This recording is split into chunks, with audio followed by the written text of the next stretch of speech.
आपने इतिहास प्रसिद्ध मेवाड़ के शासक राणा सांगा महाराणा संग्राम सिंह का पेड़ के नीचे सोते हुए एक चित्र अवश्य देखा होगा। इस चित्र में अपना फन उठाए एक सांप भी नजर आता है। चित्र को देखकर हर व्यक्ति के मन में आता होगा कि सांगा के जंगल में पेड़ के नीचे सोते हुए चित्र में सांप का क्या रहस्य है। क्या सांप उस वक्त सोते हुए राणा को काटने के उद्देश्य से आया था और या किसी और प्रयोजन के तहत? तो आइए आज जानते हैं राणा सांगा से जुड़ी एक ऐतिहासिक कहानी के माध्यम से चित्र में फन उठाए सांप का रहस्य।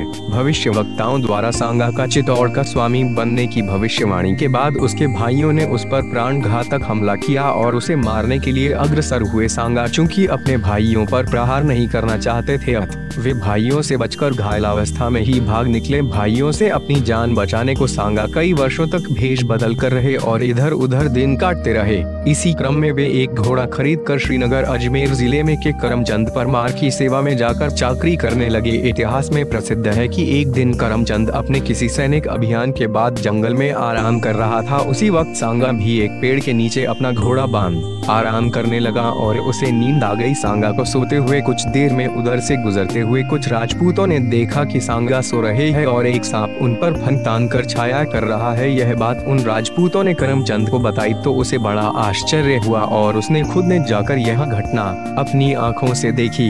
इस घटना के बाद करमचंद को सांगा पर संदेश हुआ कि हो ना हो यह कोई महापुरुष है या किसी बड़े राज्य का वारिस, और उसने गुप्त रूप से रह रहे सांगा से अपना सच्चा परिचय बताने का आग्रह किया। तब सांगा ने उसे बताया कि वे मेवाड़ राणा रायमल के पुत्र है और अपने भाइयों से जान बचाने के लिए गुप्त भेष में दिन काट रहा है।